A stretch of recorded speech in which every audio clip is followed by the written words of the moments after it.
بسم اللہ الرحمن الرحیم۔ سامعین کرام و ناظرین اعظام، میں آپ کے سامنے ایک سچا واقعہ پیش کرنا چاہتا ہوں۔ یہ واقعہ احادیث کی متعدد کتابوں میں ہے۔ واقعہ یوں ہے کہ قبیلے جوہینہ کی ایک خاتون سے زنا کا صدور ہو گیا۔ انسان ہے، انسان سے غلطیاں ہوتی ہیں۔ وہ انسان برا ہے جو غلطیاں کر کے اڑ جائے، ضد کرے اور غلطیوں کو صحیح ثابت کرنے کی کوشش کرے۔ لیکن وہ انسان جو غلطیاں کرے، اسے احساس ہو جائے، وہ اللہ کے سامنے توبہ کرے، معافی مانگے، گڑ گڑائے، روئے، اعتراف جرم کرے، تو انشاءاللہ اللہ تعالیٰ اس کی غلطیوں کو ضرور معاف فرما دیں گے۔ اللہ کی ذات سے یہ قوی امید ہے۔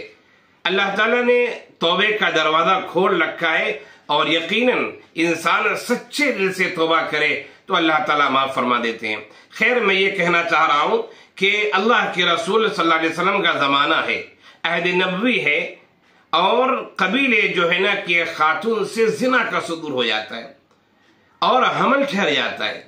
وہ اللہ کے رسول صلی اللہ علیہ وسلم کے پاس تشریف لاتی ہیں اور کہتی ہیں، اے اللہ کے رسول صلی اللہ علیہ وسلم، مجھ پر حد نافذ کیجیے، مجھ سے غلطی ہو گئی ہے، مجھ سے بدکاری ہو گئی ہے، مجھ سے جرم ہو گیا ہے۔ اے اللہ کے رسول صلی اللہ علیہ وسلم، مجھ پر حد نافذ کیجیے، مجھے پاک کر دیجیے، مجھے گناہوں سے صاف کر دیجیے۔ خیر، اللہ کے رسول صلی اللہ علیہ وسلم نے اس خاتون کے گھر کے ذمہ دار کو بلایا اور کہا کہ یہ حاملہ ہے، جب بچے کی ولادت ہو جائے، جب بچہ جن جائے تو تم ان کو میرے پاس لے کے آنا۔ خیر، جب بچے کی ولادت ہو جاتی ہے، پھر وہ خاتون آتی ہیں اور کہتی ہیں، اللہ کے رسول صلی اللہ علیہ وسلم، مجھ پر حد نافذ کر دیجیے۔ اللہ کے رسول صلی اللہ علیہ وسلم نے ان پر حد نافذ کی۔ زنا کی سزا ہے کہ اگر شادی شدہ عورت اور مرد ہے تو شادی شدہ کو سنسار کیا جاتا ہے۔ خیر، اس کی تفصیلات بھی ہیں، یوں ہی نہیں ہے کسی پر کوئی الزام ڈال دے اور سزا مل جائے، ایسا نہیں ہے۔ اس کے پروسیس ہیں، اس کے کچھ اصول ہیں، اقرار ہے، گواہیاں ہیں، ثبوت ہے، وغیرہ وغیرہ۔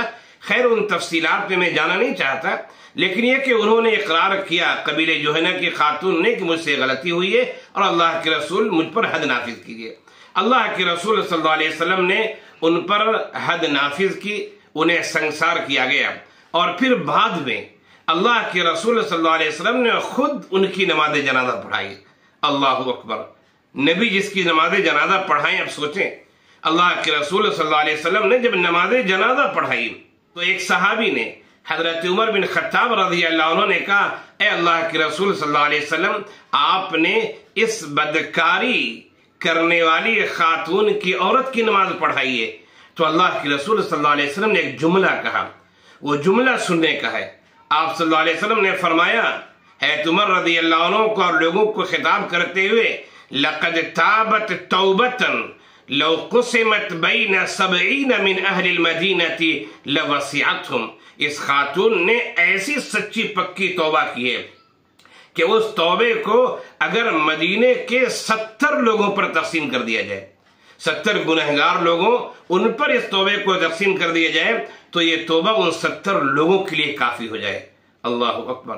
کیسی سچی پکی توبہ کی ہوگی، کیسا جذبہ تھا کہ گناہ ہو جانے کے بعد احساس ہوا اور اللہ کے رسول صلی اللہ علیہ وسلم کے پاس حاضر ہوئی اور کہا، مجھ پر حد نافذ کیجیے۔ وہ جانتی ہیں میری جان چلی جائے گی، لیکن نہیں، انہوں نے اعتراف جرم کیا ہے۔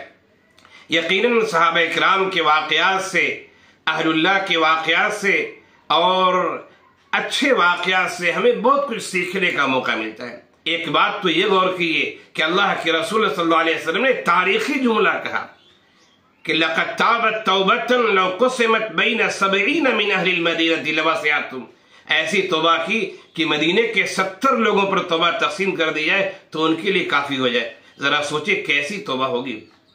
یقیناً ہم بھی اور آپ بھی انسان ہیں، غلطیاں ہم سے بھی ہوتی ہیں، گناہ ہم سے بھی ہوتے ہیں۔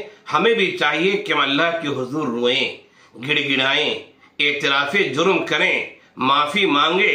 انشاءاللہ اللہ تعالی ہمارے گناہوں کو، ہماری غلطیوں کو معاف فرما دے گا اور اپنی رحمت کی چادر میں اللہ ہمیں ڈھانپ دے گا۔ شرط یہ کہ ہم اعتراف جرم کریں اللہ کے حضور اور رو لیں، گڑ گڑا لیں، آنسو بہا لیں، انشاءاللہ ہماری مغفرت ہو جائے گی۔ اللہ تعالی ہم سب کو سچی پکی توبہ کرنے والا گناہوں سے بچنے والا، جان بوجھ کر گناہ کبھی نہ کرنے والا ہم سب کو بنائے، آمین یا رب العالمین۔